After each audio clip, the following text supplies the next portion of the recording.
والذين آمنوا واتبعتهم ذريتهم بإيمان ألحقنا بهم ذريتهم وما ألتناهم من عملهم من شيء كل امرئ بما كسب رهين.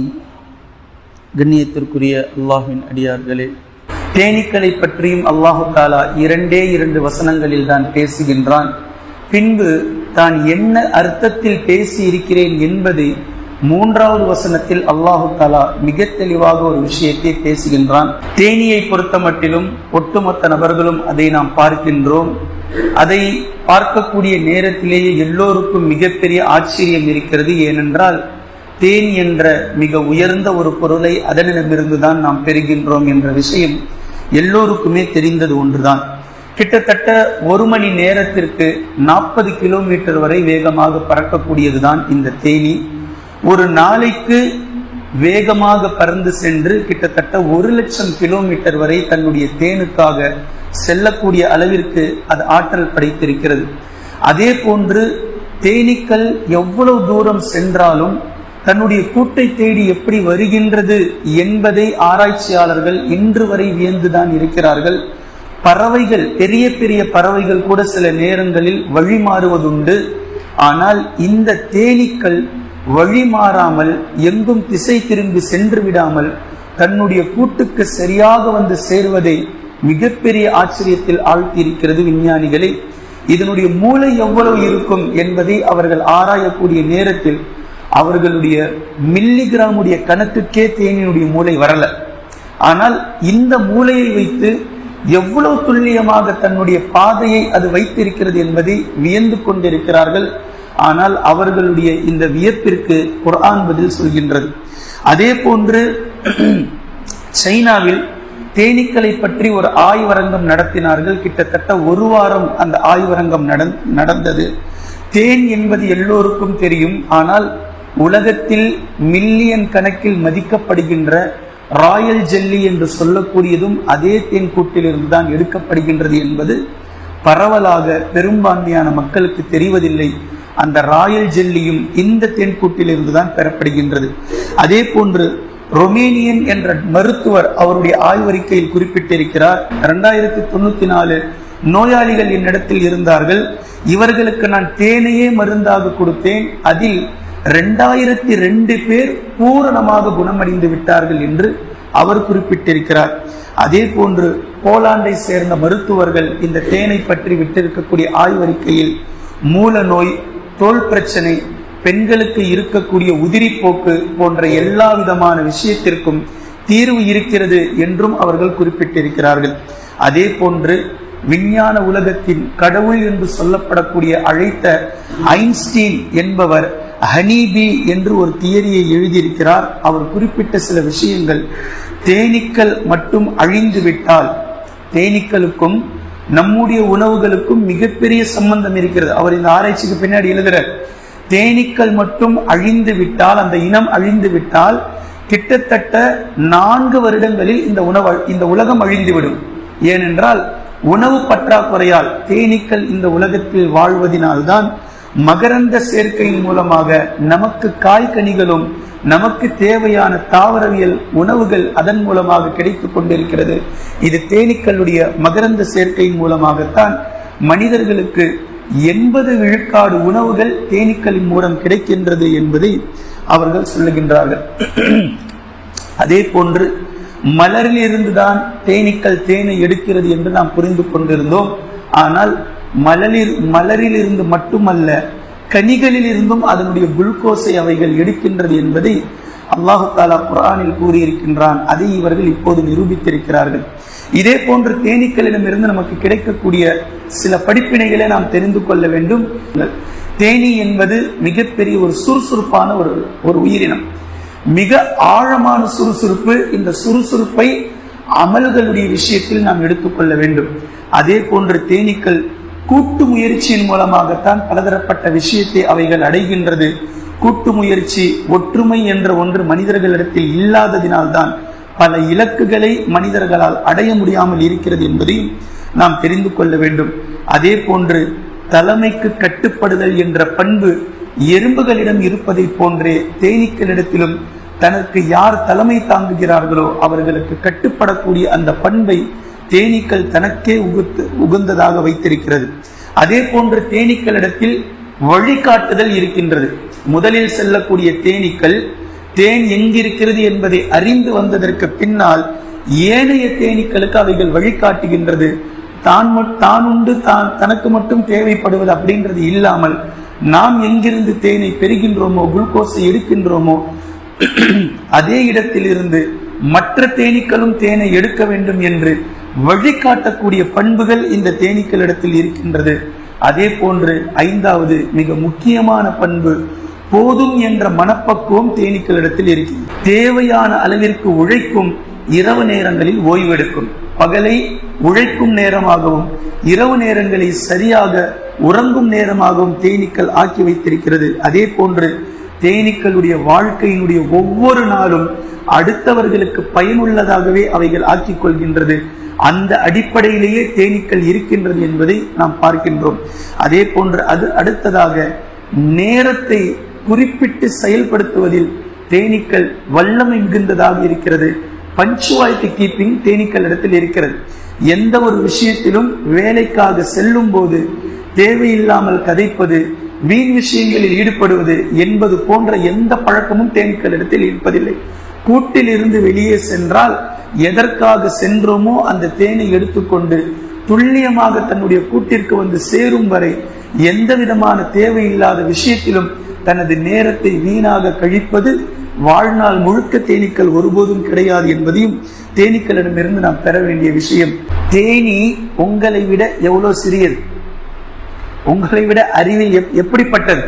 நீங்க ஆறறிவுன்றீங்க, நீங்க மனிதர்ன்றீங்க, நீங்க பெரிய அப்பாட்டக்கருன்னு சொல்லிக்கிறீங்க. ஆனா போயும் ஒரு தேனி கிட்ட போய் தேனை பிச்சை எடுத்துட்டு வரீங்களா இல்லையா? அதனுடைய கூட்டையை கலைத்து அந்த தேனை எடுத்துட்டு வரீங்களா இல்லையா?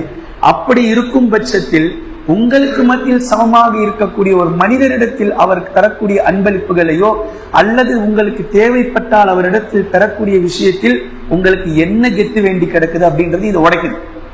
ஒரு தேனீக்களிடத்தில் நீங்க போய் எடுத்துக்கிறீங்க, தேனை சென்று எடுக்கிறீர்கள். ஆனா மனிதர்களுக்கு மத்தியில மட்டும் நீங்க ஈகோவை பார்த்துக்கிட்டு இருக்கிறீங்க. உங்களுடைய ஈகோ உண்மை என்றால் நீங்க தேன் விஷயத்துல பார்க்கணும்.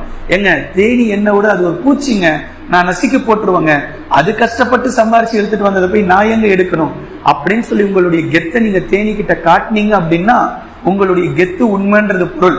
ஆனா தேனீக்கள் கிட்ட உங்களுடைய கெத்தை காட்டுறது இல்ல, உங்க பக்கத்து வீட்டுல காமிக்கிறீங்க, எதிர் வீட்டுல காமிக்கிறீங்க. இது எல்லாவற்றையும் அல்லாஹு தஆலா அடிச்சு துவம்சம் பண்ணிட்டான். அதே போன்று கடைசியாக அடுத்ததாக தேனீக்கள் எல்லா விதமான உணவையும் உண்ணுவதில்லை. நல்ல உணவை, தூய உணவை மாத்திரமே தேனீக்கள் உண்ணுகின்றது என்பதையும் இந்த இடத்தில் நாம் புரிந்து கொள்ள வேண்டும். கண்ணியத்திற்குரிய அல்லாஹ்வின் அடியார்களே, இதுவையெல்லாம் தேனீக்கள் விஷயத்தில் நாம் பெறக்கூடிய படிப்பினை. இப்போது தேனுடைய விஷயத்தில் அல்லாஹு தஆலா பேசக்கூடிய குர்ஆனுடைய வசனத்தை உன்னிப்பாக நீங்கள் கொஞ்சம் கவனியுங்கள். வஅவ்ஹா ரப்புக, இந்த ரப்புக என்ற வார்த்தையை உன்னிப்பாக கவனியுங்கள்.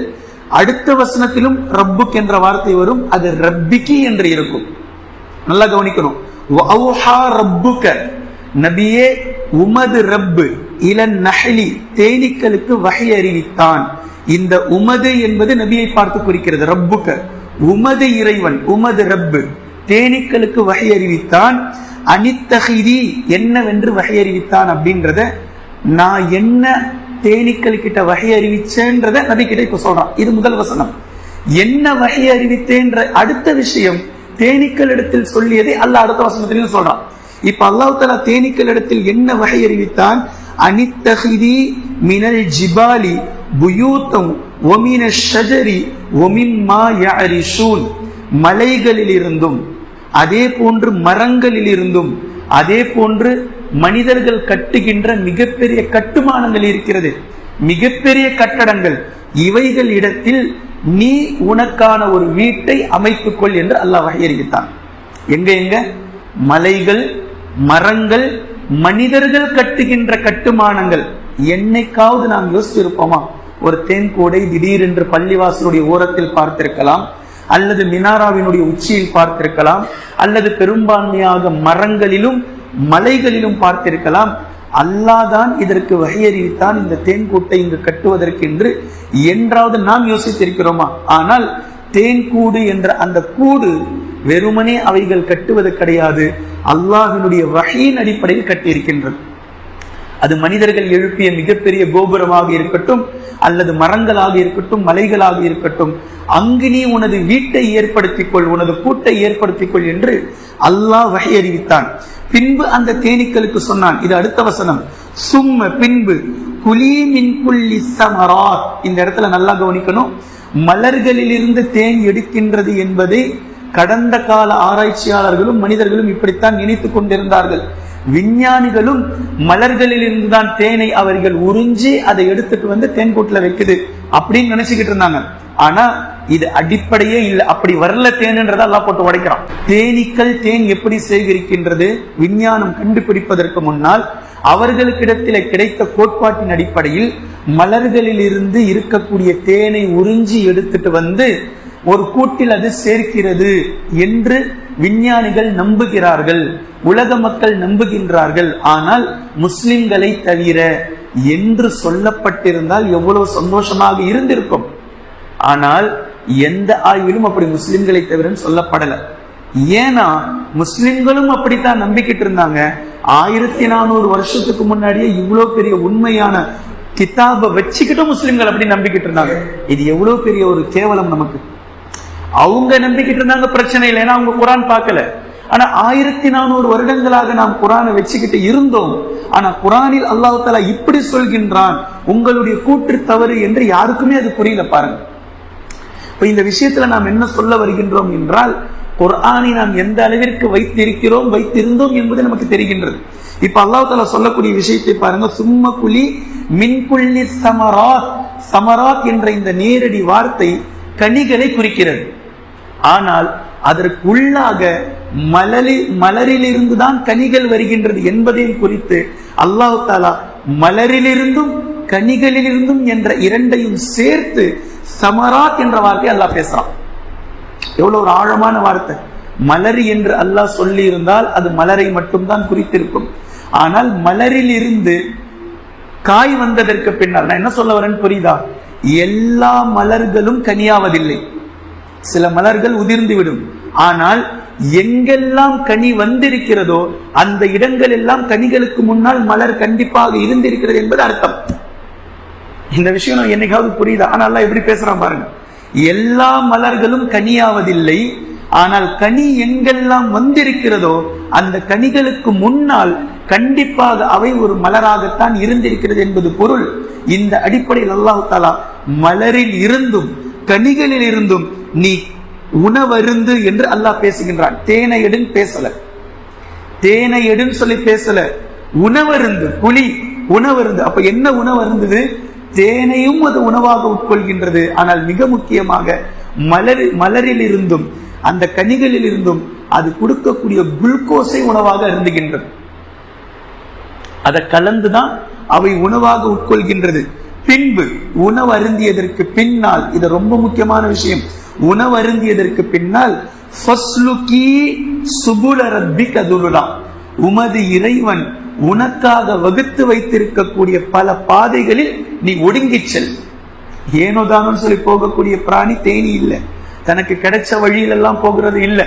இது 1400 வருஷத்துக்கு முன்னாடியே தேனீக்களுடைய விஷயத்தில் அல்லாஹ் தஆலா ஆகாயத்தில் அவைகள் பறந்து சென்றாலும் அவைகளுக்கான பாதை போடப்பட்டிருக்கிறது. அந்த பாதையில் தான் மலர் வரைக்கும் கனி வரைக்கும் செல்கின்றது. அதே பாதையில் தான் தன்னுடைய கூடு வரைக்கும் அவைகள் திரும்பியும் வருகின்றது என்ற விஷயத்தை அல்லாஹ் தஆலா பேசுகின்றார். பின்பு உன்னுடைய பாதைக்கு நீ வந்ததற்கு பின்னால் யக்ருஜு மின் புதூனிஹா ஷராபும் முக்தலிஃபுன் அல்வானுஹு, பின்பு தேனீக்கள் அதனுடைய வயிற்றிலிருந்து பலதரப்பட்ட பானத்தை அது வெளியாக்குகின்றது. தேன் என்பதற்கு ஒரு நிறம் கிடையாது, தேன் என்பதற்கு பல நிறங்கள் இருக்கிறது. நீங்க ஆச்சரியப்படுறீங்களே, இந்த தேன் இந்த கலர்ல இருக்கு, இந்த தேன் இந்த கலர்ல இருக்கு, அப்படிதான் இருக்கு நல்லா சொல்றான். தேனுக்கு பல நிறங்கள் இருக்கு.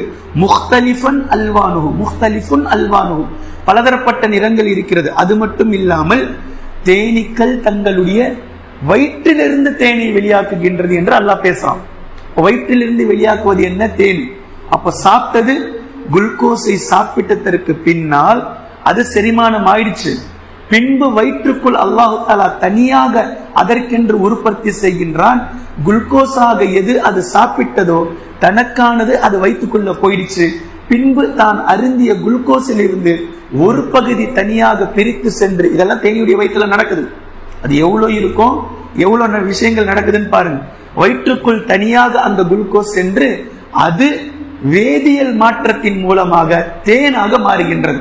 அந்த தேனைத்தான் வயிற்றில் இருக்கக்கூடிய வேறொரு துவாரத்தின் மூலம் தேனீக்கள் வெளியாக்குகின்றது. இதுதான் நடக்குது. இது அல்லாஹ் தஆலா எவ்வளவு துல்லியமா மின் புத்தூனிஹா, அதனுடைய வயிற்றில் இருந்து தேனை அவைகள் வெளியாக்குகின்றது. தேனுக்கென்று பலதரப்பட்ட நிறங்கள் இருக்கிறது என்று சொல்லிவிட்டு பின்பு அல்லாஹ் சொல்கின்றான், ஃபீஹி ஷிஃபாஉல் லின்னாஸ், இதிலே மக்களுக்கு நிவாரணம் இருக்கிறது. இது ஒரு நோய் நிவாரணி என்றும் அல்லாஹ் பேசுகின்றான்.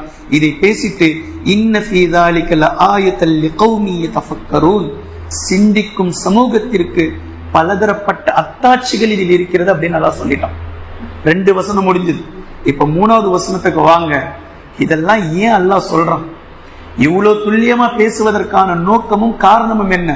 அந்த காரணத்தையும் நோக்கத்தையும் ஒரே வரியில அல்லாஹ் தஆலா முடிக்கிறான். மறுமை தான்ப்பா காரணம். உங்களுடைய வாழ்க்கையை நீங்கள் எப்படி ஆக்க வேண்டும் என்பதற்காகத்தான் இவ்வளவு நம்ம சொல்றோம். அது அல்லாஹ் அந்த மறுமையை எப்படி பேசுறான் தெரியுமா? வல்லாஹு ஹலகக்கும், அல்லாஹ் உங்களை படைத்தான். இந்த படைத்தான் என்பதற்கும் சும்மைய தவஃபாக்கும், பின்பு உங்களை வஃபாத்தாக்கினான், மௌத்தாக்கினான். இந்த ரெண்டுத்துக்கும் நடுவில் உங்களுடைய வாழ்க்கையே முடிஞ்சு போச்சு. அல்லாஹ் வாழ்க்கையை பத்தி பேசவே இல்லை. உங்களை படைச்சான், மௌத்தாக்கினான். அதனால்தான் நம்ம திருப்பி திருப்பி சொல்றோம், நாம் பிறந்தது வாழ்வதற்கல்ல, நாம் பிறந்தது மௌத்தாவதற்காக. இது அல்லாஹ் தஆலா எப்படி பேசுறான் பாருங்க. வல்லாஹு ஹலகக்கும் சும்மைய தவஃபாக்கும், உங்களை அல்லாஹ் படைத்தான், பின்பு மௌத்தாக்கினான், முடிஞ்சு போச்சு. இப்ப அல்லாஹ் தஆலா ஒரு படிப்பினையை சொல்றான், வமின்கும் மை யுரத்து இலா அர்தலில் உம்ரி லிகைலா யஅலம பஅத இல்மின் ஷைஆ, உங்களில் சிலரை அல்லாஹ் தஆலா விட்டு வைக்கின்றான். எவ்வளவு காலம் விட்டு வைக்கின்றான்? எல்லாவற்றையும் அறிந்ததற்கு பின்பும் ஒன்றும் அறியாதவரை போன்று ஆகக்கூடிய தள்ளாடும் வயது வரைக்கும் சிலரை விட்டு வைக்கிறான். 60 வயசு 70 வயசுல எவ்வளவு அனுபவம். ஆனா 80 வயசு 90 வயசு ஆகக்கூடிய நேரத்துல எல்லாத்தையும் அவர் மறந்துட்டார். இன்னல்லாஹ அலீமுன் கதீர், அல்லாஹு தஆலா அறிந்தவனாக இருக்கின்றான் அத்தனையும். அதே போன்று அல்லாஹு தஆலா ஆற்றல் உள்ளவனாக இருக்கின்றான் அனைத்தின் மீதும் என்று சொல்லி அல்லாஹு தஆலா இந்த விஷயத்தை முடிக்கின்றார். இப்ப மறுபடியும் இந்த 3 வசனத்தில் அந்த சென்டர் வசனத்துக்கு வாங்க. அல்லாஹு தஆலா பேசக்கூடிய அந்த கருத்தை பாருங்கள். நீ செல்லு, உணவருந்து, பின்பு அல்லாஹு தஆலா உனக்கென்று போடப்பட்ட பாதையில் நீ ஒடுங்கிச் செல். உன்னுடைய வயிற்றில் இருந்து பலதரப்பட்ட பானங்களை அது வெளியாக்குகின்றது. அதில் மனிதர்களுக்கு நோய் நிவாரணி இருக்கிறது அப்படின்றது அல்லாஹ் தஆலா தேனுடைய சாப்டர் முடிக்கிறானா? இதுதான் சாப்டர். தேன் இவ்வளவு சென்று வந்ததற்கு பின்னால் மனிதர்களுக்கு நோய் நிவாரணிக்காகத்தான் இவ்வளவு கட்டமைப்பை நாம் அமைத்து வைத்திருக்கிறோம் சொல்லிட்டு அதனுடைய நோக்கத்தை அல்லாஹ் தஆலா சொல்லி முடிச்சுட்டான். இந்த வசனத்தை அப்படியே நம்முடைய வாழ்வியலில் ஒத்து பாருங்க. அப்படியே நீங்க எடுத்துக்கங்க. சும்ம குலி மின் குல்லி சமராத்தி, இந்த வசனம் ஹலாலை குறிக்கின்றது. நான் ஏற்கனவே சொல்லிட்டேன், தேன் எல்லா விதமான உணவையும் சாப்பிடுவதில்லை. அல்லாஹ் அதற்கென்று எந்த உணவை வைத்திருக்கிறானோ அதை மட்டுமே சாப்பிடுகின்றது. என்னைக்காவது நீங்க வீட்டுல வச்சிருக்கிற ஷோகேஸ்ல இருக்கிற செயற்கை போல தேன் இருக்குமேன்னு சொல்லி ஏமாந்து என்னைக்காவது வந்திருக்கா? தேனி வந்திருக்கா? பட்டாம்பூச்சி என்னைக்காவது இதுல தேன் கிடைக்குமான்னு சொல்லி, ஏன்னா அவ்வளவு துல்லியமா இவைகள் அறிந்திருக்கிறது. உண்மையான பூ எது, செயற்கை பூ எதுன்னு நம்ம அதுக்கு தெரிஞ்சு வச்சிருக்கு. ஏமாந்து கூட அவைகள் வந்ததில்லை. ஆனா மனுஷன் இவ்வளவு அறிவு பெற்றதுக்கு பின்னாடியும் ஒரிஜினல் மாதிரியே இருக்குல்ல பாக்குறதுக்கு அப்படின்னு பேசுறோம். ஆனா தேனிக்கு தெரியாது அது ஒரிஜினல் இல்லடா, அது டூப்ளிகேட். ஒரிஜினல் எப்போ? தேன் இருந்தாதான் ஒரிஜினல். பாக்குறதுக்கு ஒரிஜினல் மாதிரி இருக்கிறதெல்லாம் ஒரிஜினல் இல்லை. இவற்றை தேன் அவ்வளவு தெளிவாக அறிந்து வைத்திருக்கிறது.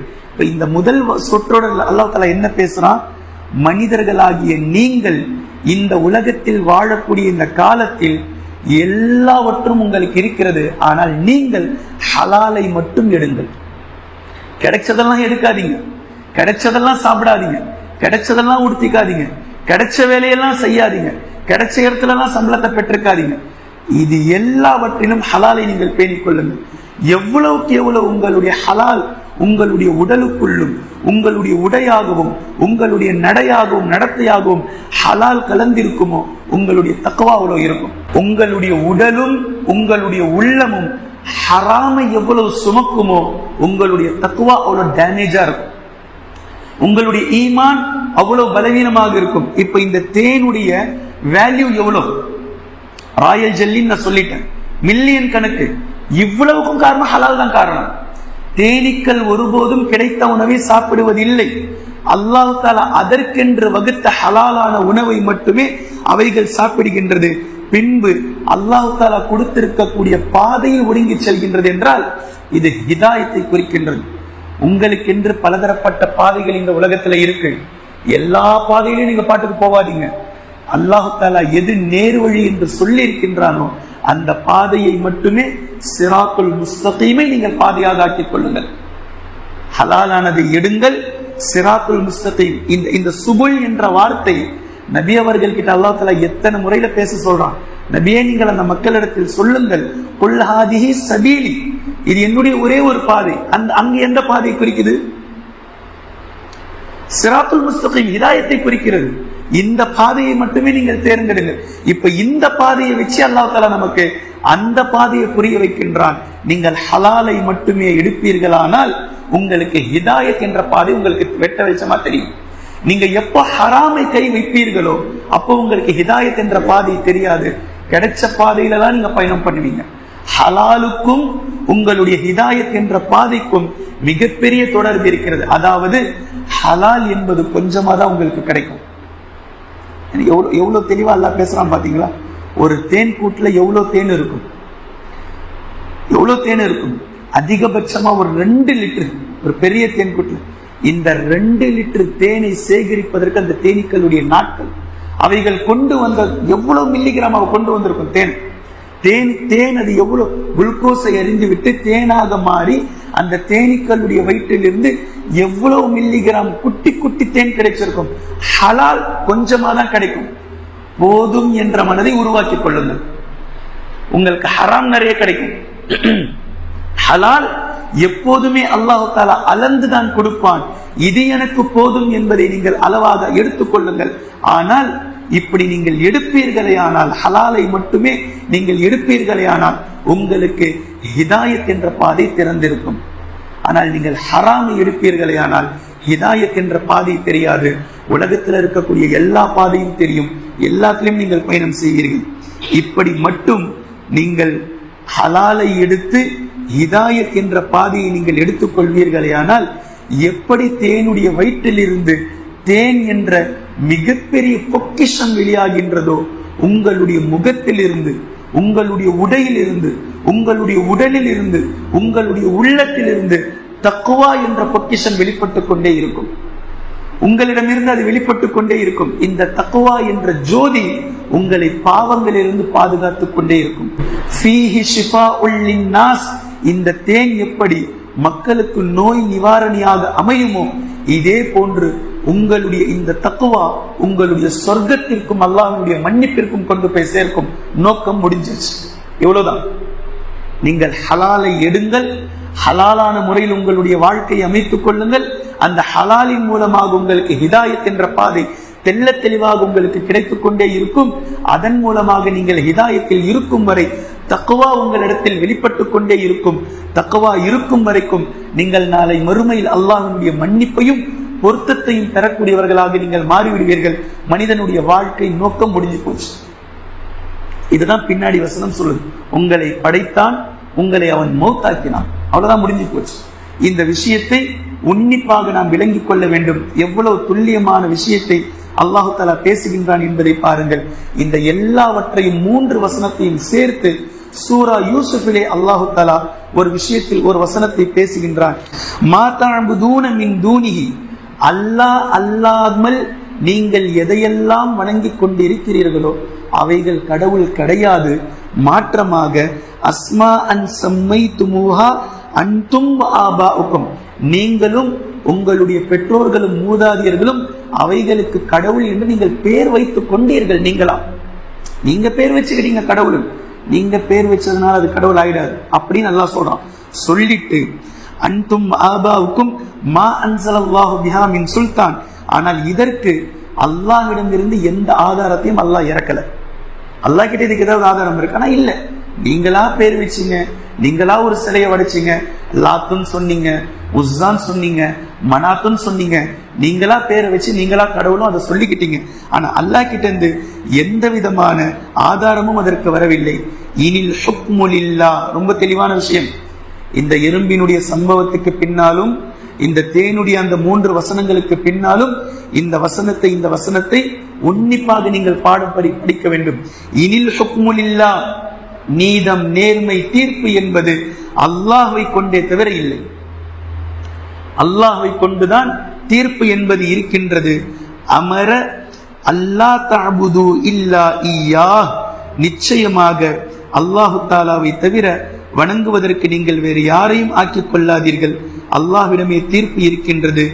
ذَلِكَ الدِّينُ الْقَيِّمُ وَلَكِنَّ أَكْثَرَ النَّاسِ لَا يَعْلَمُونَ, இதுதான் நிலையான மார்க்கம். நிலையான மார்க்கம் இதுதான். ذَلِكَ الدِّينُ الْقَيِّمُ, இதுதான் நிலையான மார்க்கம். وَلَكِنَّ أَكْثَرَ النَّاسِ لَا يَعْلَمُونَ, மனிதர்களில் பெரும்பான்மையானவர்கள் அறியாதவர்களாகவே இந்த விஷயத்தில் இருக்கிறார்கள் என்று அல்லாஹ் தஆலா பேசி காட்டுகின்றான். தேனீக்களை பற்றி சொன்ன வசனத்தில் நான் பேசிய முதல் வசனம், 2வது வசனத்தை நான் சொன்னேன். அந்த 2 வசனத்தில் ரப்புக என்ற வார்த்தையை உன்னிப்பாக நீங்கள் கவனித்துக் கொள்ளுங்கள் என்று சொன்னேன். 2வது வசனத்தில் ரப்பிகி என்று அல்லாஹ் பேசுவான். இந்த குர்ஆன் எடுத்து பாருங்க. தேனியை பற்றி பேசக்கூடிய இந்த வசனத்தில் முதல் வார்த்தை வஅவ்ஹா ரப்புக, இந்த ரப்புக என்பது நபியே உமது இறைவன். பின்பு அடுத்த வசனத்தில் வரக்கூடிய ரப்பிகி என்பது தேனீக்களிடத்தில் அல்லாஹ் தஆலா உன்னுடைய ரப்பு என்று பேசுகின்றான். இந்த இடத்துல எவ்வளவு ஆழமான கருத்து அல்லாஹ் பேசுறான் பாத்தீங்களா? நபியே, உங்களுக்கு யாரு ரப்போ அவன் தான் தேனீக்களுக்கும் ரப்பு. தேனீக்களுக்கு எவன் ரப்போ அவன் தான் இந்த உலக மக்கள் எல்லோருக்கும் ரப்பாக இருக்கின்றான் என்பதை ரப்புக ரப்பிகி என்ற வார்த்தையை கொண்டு அல்லாஹு தஆலா அல்லாஹ்வினுடைய வல்லமையையும் நாம் எப்படி புரிய வேண்டும் என்ற இந்த விஷயத்தையும் அல்லாஹு தஆலா மிக தெளிவாக பேசி காட்டிவிட்டான். எனவே கண்ணியத்திற்குரிய அல்லாஹ்வின் அடியார்களே, இந்த உதாரணங்களை கொண்டெல்லாம் அல்லாஹு தஆலா எதை அறிவிக்கின்றான், எதை நமக்கு புரிய வைக்கின்றான் என்பதை உள்ளார்ந்து உள்ளத்தோடு உணர்ந்து தக்வா என்ற விஷயத்தை நாம் புரிந்து கொள்ள வேண்டும். குர்ஆனையும் ஹதீஸையும் தெளிவாக விளங்கக்கூடிய நன்மக்களாகவும் அதை நடைமுறைப்படுத்தக்கூடிய மக்களாகவும் அல்லாஹ் நம்மை ஆக்குவானாக. சுப்ஹானக்கல்லாஹும்ம வபிஹம்திக அஷ்ஹது அல்லா இலாஹா இல்லா அன்த அஸ்தக்ஃபிருக வ அத்தூபு இலைக்.